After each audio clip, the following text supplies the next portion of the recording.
Okay, so we've heard of this term DevOps, but have you ever thought about the trends of DevOps over time? We hear about cloud, we hear about technology evolving over time, but what are those DevOps trends and what's going to happen in the future? Well, we're going to be talking all about that today in this episode of Cloud with Chris.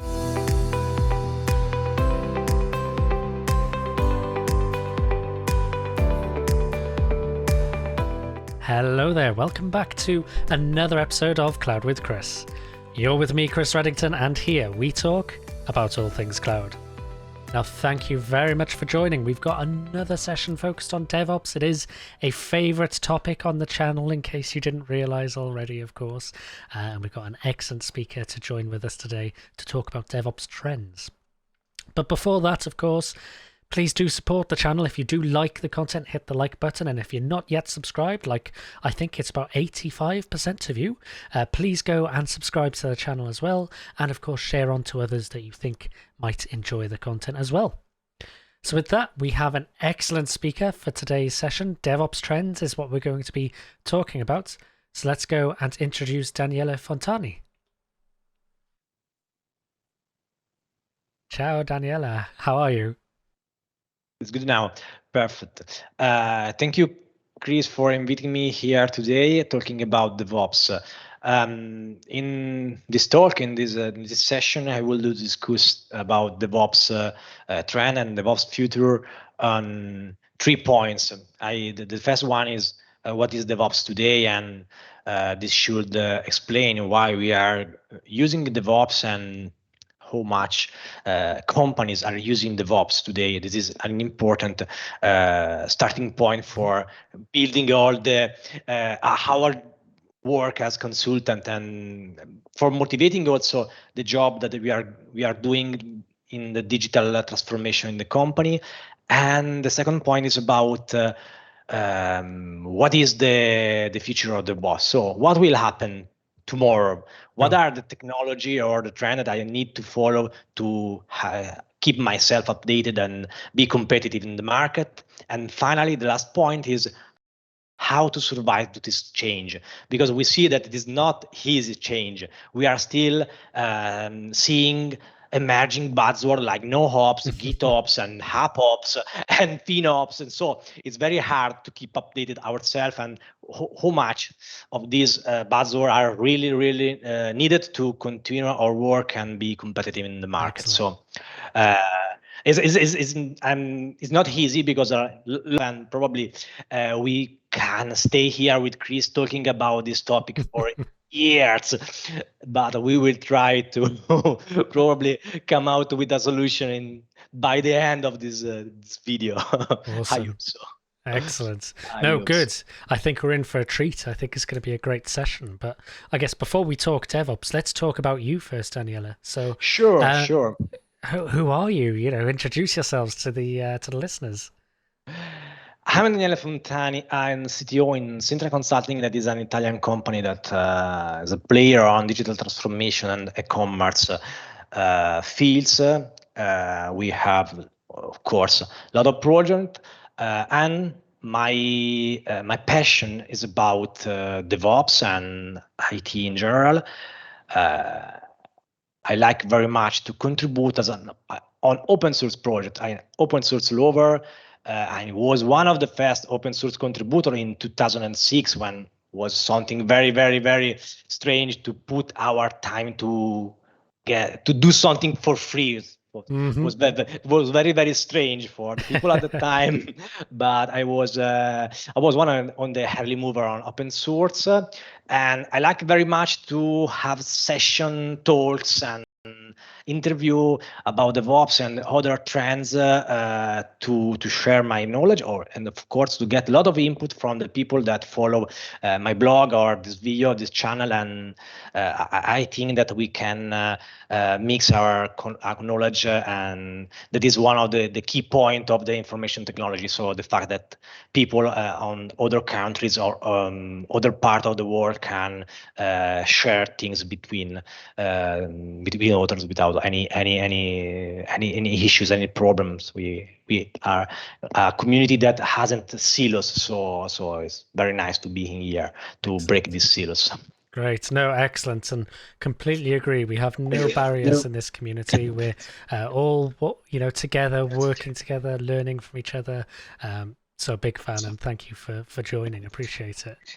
So I guess then DevOps, we're going to be talking about trends, where it's been, where it's going, and how people can prepare. So I think when people think about DevOps, they sometimes think it's this new thing, it's really shiny, but actually, it's not really that new, is it?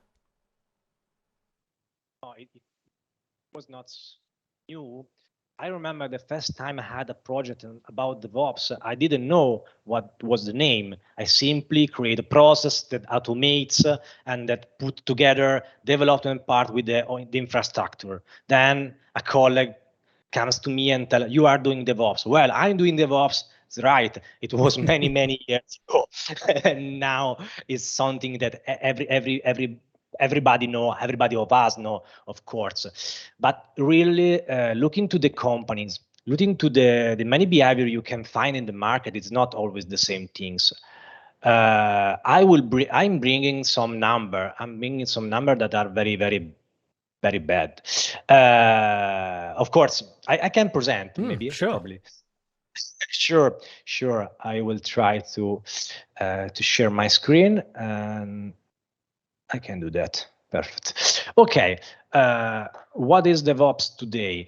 I will start this presentation with starting from everybody know what is DevOps. Of course, this is the conjunction of development and operation together. Okay, this is easy, and this is a process that changes our life because there are automation, we have better quality, less human error, and there are no real reason to do not do DevOps in our companies. And we see, as you tell, big growth about DevOps, and everybody should use it. It's not so new, but it's new for many companies that are not so tech. We have many kind of companies like bank or insurance that are very conservative and maybe are not yet so open for DevOps. We have a lot of companies that maybe sell items that are not SaaS product or something like that. So the information technology is not their core business. So they need to be introduced to DevOps. And in this moment, it's important to understand better what is the actual way that companies are organizing the teams. I have some number. These numbers are here for proving the growth of DevOps. As we see, 2022, so next year, probably, we will have a growth since $8 billion of dollars in the market. So since $8 million of the 2019, we will reach. Sorry, I read the wrong number. See, $8 billion of dollar in 2022, but we expect quite 13 billions into 2055. There are the amount of money that are in the market, the DevOps. So it's a very, very huge growth, and we see that the DevOps usage will increase from the 3% in 2019 to the 30% in 2030. This is a report from C. And the last and more important number is about manual deployments. Manual deployments is a KPI for measuring in a concrete way how the DevOps is used. CNCF tell that we passed from 28 to 40% since the 2018 and 2019. So we see the half of applications that are still manually deployed in 2019. So these numbers are very, very huge, and this number confirms that DevOps is a trend that are very important and are and is changing the life on companies. But first of all, what is DevOps? It's a philosophy. So you sure, this is and written by myself. I draw this. I like it. That's probably it's why now you know, because I'm not a painter, not I work as a DevOps engineer, but the topic is that one. We see DevOps as a philosophy, but there is a moment in which the company has to start working with DevOps. So we have to find tool, we have to find people, we have to mix people and two together to get a result. So basically, we have many approaches. One approach is to share the resource. So take people from development and operation, share this resource in terms of people and tools. Sharing the people has the pro that, of course, if you are a software engineering and you dedicate some time to do DevOps, you are always updated on development competences. The cons is that you are not a full-time DevOps, so it can be hard for big company to keep updated. So this solution is okay for small company that want to go to the market with DevOps solutions quickly. Another solution is to create a team.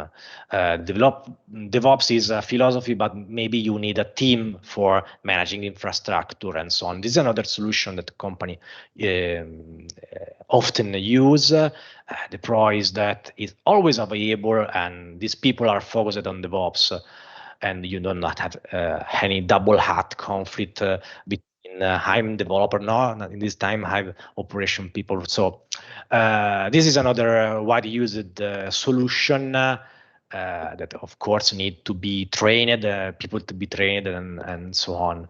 And finally, the last solution is when you have working in a very big company and you have maybe products and something like that, each teams has inside some DevOps teams inside the product team for be autonomous. So probably from an organizational point of view, there are many solutions that can took people and put it to implement DevOps strategy.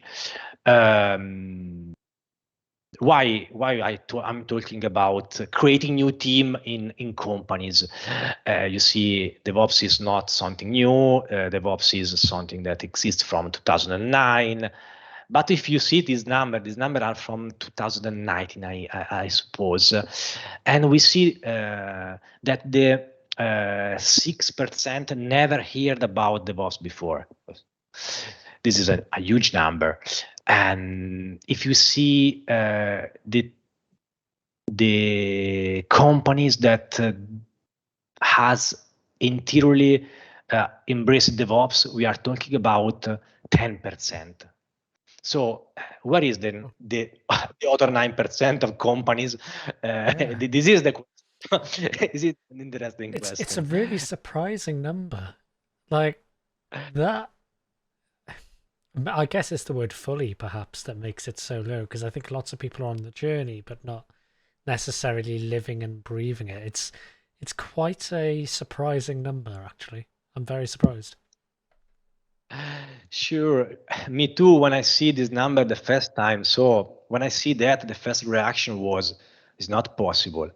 But then you think again about that, and you ask to yourself, what I can do as a consultant for resolve this problem. How I can help the community to solve this problem, because problem is a cultural problem first of all, because I'm not I know I'm not an entrepreneur. I doesn't run any company, but if I were, I probably see the benefits of DevOps and I will invest on it, because each day you invest each main day you invest on DevOps procedure, you will save time, you will get more quality. So probably is first of all a cultural problem, and that of course is one of the reasons why I'm here talking about DevOps, and you, Chris, too, are here to create a better culture about DevOps and cloud and this new technology. What about that? I like to tell that nowadays we doesn't have any issues about tool. I think we are in a situation that we doesn't miss tool. We have too much tool probably. We are we have to choose. Yep. In the moment you have to define if you want to use the Jenkins or Azure DevOps or GitLab or GitHub Action. There are very lot of solutions. So it's not a problem of tools and neither a will, of course, but probably a culture. So that's why the next part of this presentation, this talk. What will be the future? What will be the future? How I can learn? I can try and test something for anticipate this trend and be useful for create the right culture on companies and to help companies and organization for getting the best from DevOps. And that's a huge question. I will try to give you some element for try to do that in the next slide. Sure. I don't know, Chris, if you have any question about the statistic or what I told so far, probably. No, I mean, I'm just kind of sat here taking those numbers in and thinking of all of the organizations I've worked with over my time, just trying to place them into different buckets and map those numbers. And it is just interesting when you think about it, how few organizations really are at the end of that journey, if that makes sense, because it's a big undertaking. I think something that I'm sure we'll go into is what DevOps means to different organizations as well. Like some people, it just means automation. Some people, it's the cultural aspect. Some people, it's about working with Agile, for example. And it can be all of those things, of course. There's, many definitions out there. But it's just interesting to see those breakdown of numbers. It's very surprising. Perfect. So now the question is to understand what will be the future how DevOps. The first point of DevOps is another buzzword is DevSecOps, of course. Everybody now are talking about DevSecOps, and it's very important. Why is so important? It's important because security is important, and security is not important since now. Security has been always important. But the problem is with the growing usage of digital service and the storage of sensible data like biometric data, photograph. Now, security is something crucial. The end user is starting asking, where are my data? How you are managing my data? There are some law like the GDPR, but other companies, other countries are creating similar regulation. So, given that security was always important, now it's very crucial. And we cannot simply forget about it. This is the key point. But why we should merge the development, security, and application together. Just because we cannot go live without a security check, and we have to avoid the situation where you finish a project, image 10 developers that complete a project, so thousands of euro or dollar of work spent to get a project done, and then you present it to the security team, and the security team tell to you this is wrong, this is not safe. Yep. You have to reduce it at the beginning. Nowadays, not more possible. because you lost money, you lost time, your competitor will be online with the same feature before you. So we have to be quick, we have to be agile, we have to automate everything. We cannot ask the people to manually test the vulnerability of a system. Absolutely. It's not, And I think it's not more possible. there's another point in there as well, which is it may have worked in the world where we did waterfall. We worked to one big release and then the software is out there and we've signed it off and everything. But we're now iterating, we're continuously releasing and always making changes. So even if the initial release was fine, there's nothing saying that I've been a bad developer and put some code in there which is bad, for example, or something like that. You know, it could go in later. So we absolutely need those checks in an automated way so it's not continuously blocking those cycles as well. Sure. And of course, as we say later on this presentation, now we, in this moment, are talking about this iteration and cooperation and agility near the security topics. To be honest, of course, this is not only about security, but about every other topic in the software development. So it's something that we need. Also testing.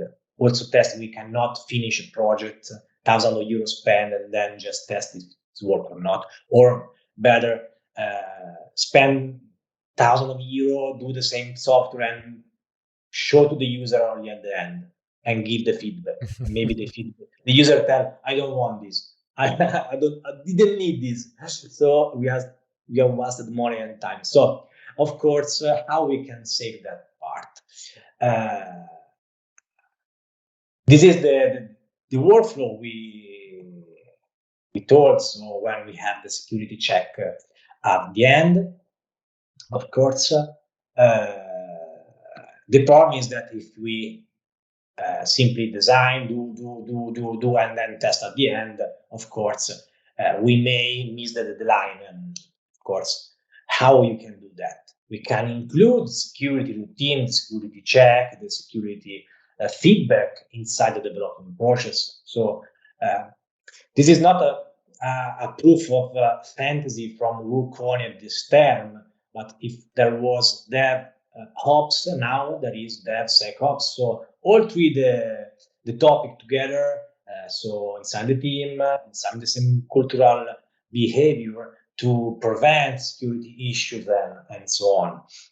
Well, say that this is a very, very huge topic. Next one probably will be more interesting and more challenging, and of course more provocatory. It's called no hops. No hop, what it mean? No hops mean no operation. So you can imagine, when I write my first article about no hops, was called something like DevOps is dead, long life to no hops. You can imagine the comment from operation guys, read the article and then how you image a system without us, how you can imagine that your application will be online without monitoring and testing and so on. So don't worry, no fear, breathe, count until 10 before jumping to the solution. No hops means no operation. Is a little bit provocatory, of course, but the purpose of no hops is not to fire everybody and take control by the machine over the process. The purpose of no hops is to define a process where there is no real need to have much effort on an infrastructure. So we want to remove the friction between development and operation by reducing the manual effort on the operation side. So we will use container, we will use cloud, maybe services, so that our attention can be put more on code, more on functionalities, more on the market than on how much gigabytes of RAM I have to put on the server. Yeah.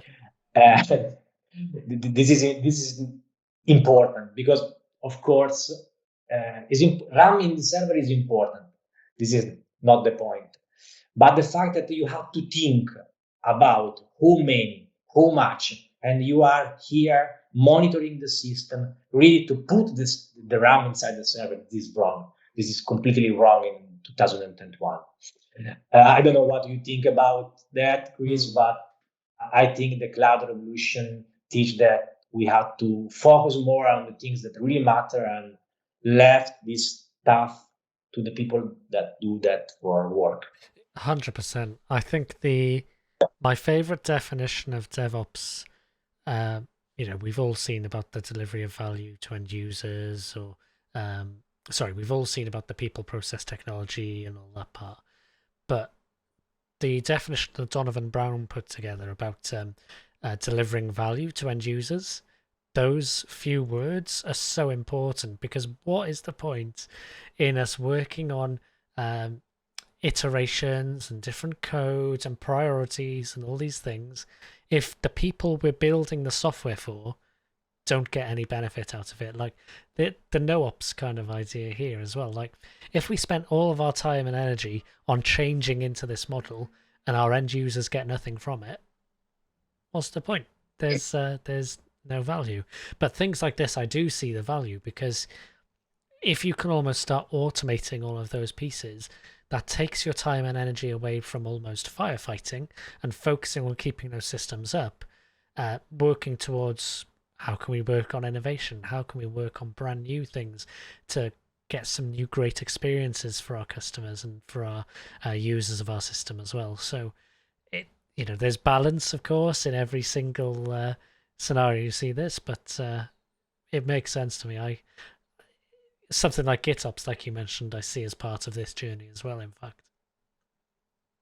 Okay, so you're right. I agree 100% about what you told. That's probably the future of DevOps and operation in general. Thanks to the cloud, will help us to move our attention and our effort on the things that really matter on the marketing feed and so on. Nobody will be able to pay more on things that you cannot touch. And infrastructure is something that for many people, infrastructure is something like a commodity. So don't mind what is back to the system, and you just need that it works. I don't agree with this vision, but what I take back from this is that infrastructure must be the best we can use. Everything must work, but with the less human effort possible. Exactly. It's better to pay more, because sometimes on the cloud you pay more. Better to pay more on the infrastructure, but reduce the human effort. And finally, the TOC, the total cost of the operation will be lower, and you will have better quality. And I think what you can ask more from a solution like that it is has more quality, is easier to maintain, and cost less if you see the total cost. So there is not really different. Yeah, no, there's something that always sticks in my mind, is this idea of opportunity cost. Can you afford to, and can you afford not to? And those are really two simple questions that, when you start thinking about them, they can take you in very different directions. Can we afford to do it? Well, it costs 20% more to, work in this environment or do this. So why would we want to do it? But then, can you afford not to? Well, actually, if we stay where we are and we don't move, we don't get all these benefits of automating and scalability and elasticity and all these things. And actually, there's a lot of things we miss out on that we could get benefits for our users. So actually, whilst there's that cost, there's maybe more of a cost by not moving. And it's always two questions I always ask. So I think it shows in what we're saying there, very similar analogies. Sure. Really. it's the same. In fact, it's the same. It's the same things. Well, what I say more about no hops. Of course, I started telling you something provocatory, but probably we can take home something important. So the principle that the will to use tool and solution that work without the manual input. So this is something that is that cannot be discussed. There is no other way to approach problem because otherwise the solution doesn't bring value except to the people that have to maintain the workplace. Yes. So, and this is not the will of no one. We already told about the fact that DevOps, of course, connect directly the development to the production. Of course, you cannot do it without the right workflow. Otherwise, you will have the junior developer that simply commit and then the bug finished directly in production, of course. So we have always to have some DevOps flow, some security check in the middle, some testing, automated testing better, and going on the part. So, of course, as we say, hops doesn't come for free, and we have still to maintain some good part of the classical operation. So we have to find solution for monitoring, for security, and for FinOps. So analyzing the cost of the cloud, because you can have big spending. So the good news is that these three topics are covered mostly by the cloud provider itself. So cloud provider give you a monitoring system for the cost, monitor the resources itself, and probably is more secure than you implement your data center by yourself. So at the end, we can take the good principle of the no hops and bring into the company reality, just adopting the cloud the right way. Another interesting trend, remaining on the automation of code, is the infrastructure as a code. What I mean about that? I like source code. I think that nothing is better than source code, because if you look at the source code, it is versionable. It is you can share it, you can replicate it, just cut and paste the code. It works probably, and it is easy to restore. Think that just git clone command and you have source code on your PC and you can start the project. That's very cool. But why our infrastructure is not so cool? Why we cannot take the infrastructure and copy and paste, or simply commit our infrastructure definition? And this is why I suggest to implement a strategy that could make our infrastructure like that. Yeah. And how is possible? It's possible. It's possible, and it is. I don't want to say it is easy, because everything is easy in the job, but it's feasible. Yes. It's feasible because we have tool. I told at the beginning, there is no problem of tool. We have too much tool. In this slide, I mentioned 3 of them. We have a lot of more tools. Of course, there are not only 3 one.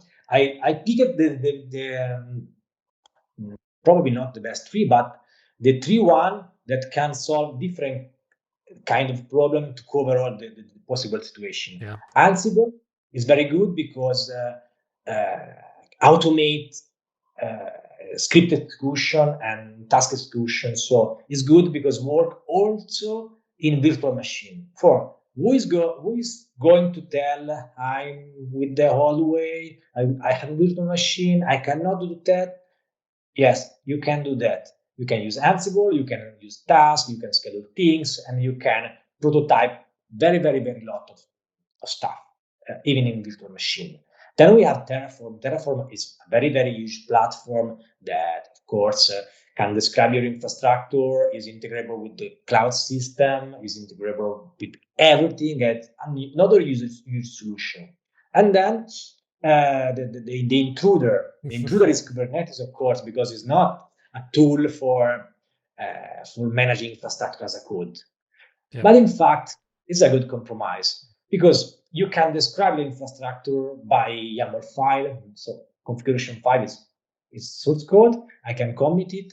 I can redeploy. I can probably copy and paste, change something, and let it run on another environment. So it's probably a good compromise for implementing infrastructure as a code without spending a lot of effort on research and adoption of big tool. So infrastructure as a code is good, but we started talking about culture and DevSecOps.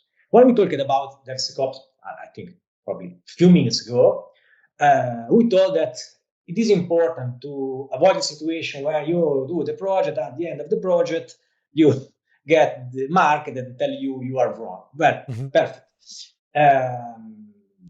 There is an evolution of pipelines. The usual pipeline we have in DevOps process is something like that. So you have build process, test process, you pack the artifact, and you deploy to the server.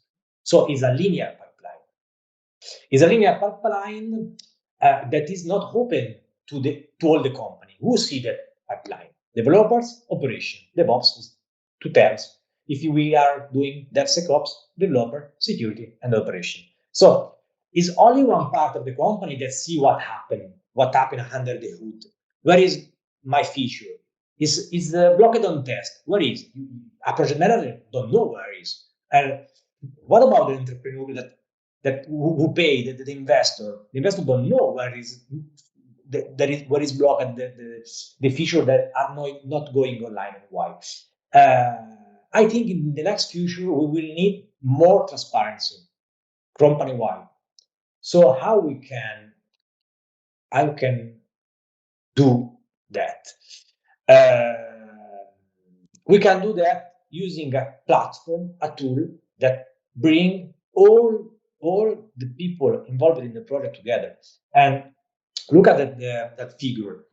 When we had the monolith, I don't know, the mythical figure of the monolith, it seems thousands of years ago, probably 2009, MVC pattern was the best of software development, and everybody write monolithic application. Well, 10 years ago, we worked that way. We have a code base, all the source code inside, we build, we test, we release. Then, about 2015, probably a little bit more, a little bit before, a little bit after, we started making single-page applications. So backend API decoupled with the front-end API. So do two different teams for completing the same project. Probably we have also cloud team and so on. So even in simple application, we have multiple teams, and it's hard to find where is blocked my feature. How is possible that my feature doesn't pass the test because it involves two or three teams with different deadlines. We often have situation when the UI has a different workflow than the backend, probably because the customer has a lot of small changes to move the button, change the color of the button, and so on. And probably there is another stream that asks changes from the backend. So it's very hard to have a clear way of what are happening inside the project. And this is not only something about project management, but it's about DevOps also, because all these tasks, these phases, these things that I have to do on the code, of course, means new line of code, commits, build, test, automatic test, security test, and so on. So it's very hard to keep all clean. So The idea is quite simple: is to abandon the idea of having a linear pipeline, but have one big pipeline that keep in account all these teams, all these needs in a single place that is accessible to all the teams, even not technician. And the name, of course, also in this case, a lot of fantasy from the engineer, is assembly line, of course. I found this image on the net. It's about Ford Motor Company. And as you see, there is a car. No? As you see, every employee is putting a piece on it. Is doing something on the car, and in the end, you have the car that is finished. And if you see this photo, you can see at the beginning each car at which point of the assembly line it is. So it's something that you can control. Probably the Mr. Ford can be able to go here and just see what are happening inside the pipeline, which are the production, what happening on each of the cars. We are going to do the same. Our assembly pipeline is something like that. When you have, of course, many teams in this diagram from Xenstack, we have dev teams, operation teams, test team, SecOps teams, and release management team all together. As you see in this workflow, is no more a linear pipeline, but it is something more complicated, where everybody do is part of the work and everybody see what others are doing. Mm-hmm. So there are the security team that define how the image of the container with the machine are doing. Operation do the deployment, or then developer just count it. So each team do his piece of the job. Every team see what other do. So it is transparent. It's clear for everybody to know what are happening inside the software development process. Even in this case, how we can do that? Probably you are asking how it's possible to implement something like that. Even in this case, it's not a problem of tool. We are, even in this case, too much tool, and we will have to choose what to use. And of course, this set of tools, this set of tool is called Island of Automation. So engineers are very, very funny sometimes. Only sometimes, not always. I said that as an engineer, I can do that. You can pick your source control engine. You can define what is your CI engine. You need an artifact repository. You need a notification system. You have an infrastructure provider system. We already mentioned Ansible or Terraform, and we need some test tool like Selenium or everything else. So if you're a company, you can build an automation like that. So you can just select, okay, this line of automation is named, but it means you have to select the right tool and integrate them for create a platform where everybody work on and where everybody can see what happened.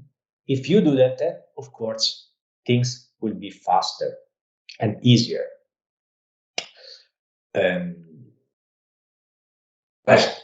Well, I don't know if I can go through, or you have some question about that, or it's just a really like it's a really intriguing idea and thought. I can see the challenge with pipelines as they currently stand, that you have so many different, almost individual pipelines or components or parts, and trying to bring that into one big orchestrated effort, and orchestra effectively. Exactly. Yeah. I think it's very challenging to being able to organize a company with a set of tools and create transparency and the communication between every team. So I think can save a lot of money, a lot of time for troubleshooting, for avoid sectionalism between teams, and so on. So I think it will be the future, probably. We probably in 2 or 3 years when we meet again in this talk, we will say if I'm wrong or not, but it probably will be the future of this. No, but it's a really interesting talk. That trend of going from what DevOps was from a typical perspective, having that dev team and that ops team, and then looking at things like DevSecOps, GitOps, NoOps, and I agree that there's so many avenues it could go. I think one of the ideas I like from a previous speaker we had on the channel was also about bringing the idea of things like the business into that and architects, which I think is exactly this thing we've talked about here as well. This idea that you've got everyone together with this same shared view, this same shared understanding. That's what success is like, and unfortunately we've just worked in these silos for so long that now we're starting to see the challenges with those models, and the challenge will be trying to bring that all together. And like you say, it's part of it arguably is a tooling problem, part of it is organizational as well. And the tooling problem, easy, right? A tool which goes across all the layers and you integrate it, job done. That's the easy part. But the organization part and the people and the culture, that's the hard bit. Sure, I agree, 100%. Excellent. Awesome session, Daniele. Thank you so much for delivering and coming along and talking about it. I guess as we start wrapping up, are there any closing thoughts, anything at all that you want to leave the listeners and the viewers with at all? Okay, of course. Thank you, Chris, for inviting me and listening to my presentation, and also be so patient from the problem I had with the microphone, of course. But things that can happen when we are live. I want to thank everybody who is listening to this presentation. If you are interested in DevOps or development topic and best practice, you can follow my blog on Medium, or just follow me on Twitter or LinkedIn. And I'm always able for and available for answer your question and share my experience and your experience for being helpful, or probably not. No, for sharing my experience and give you something to learn or to discover. Excellent, brilliant session. I'm sure there'll be folks reaching out to you, Daniela. So thank you so much. If you saw me pointing on the video, folks, I was gesturing to Daniela's Twitter handle, which is just below on the screen there. So do take him up on the offer. But thank you so much, and great session. Thank you. Thank you, Chris. Thank you. So here we go, folks. We have been talking all about DevOps and DevOps trends. We've been covering the dev and the ops chasm and the different models that people have used, then looking at some of the emerging trends like GitOps and DevSecOps and how they are changing even the role of DevOps as we see it today. And then some of Daniela's thoughts then around the future. What are some of those challenges right there at the moment in terms of us orchestrating with each other and all these different teams? How do we get that common shared view ultimately into a production pipeline, effectively, like the analogy from the Ford perspective there? So some interesting ideas there. So you know the deal, folks. If you've liked the session, please hit like, please hit subscribe, hit that notification bell, not just on YouTube, Apple Podcasts, Google Podcasts, Spotify, and cloudwithchris.com as well. And of course, please do follow Daniele on Twitter as well. And of course, his Medium blog post details as well will be available on Cloud with Chris as well. So with that, folks, stay safe, stay healthy, and as always, we will see you in the next episode. Thanks for listening and watching, and bye for now.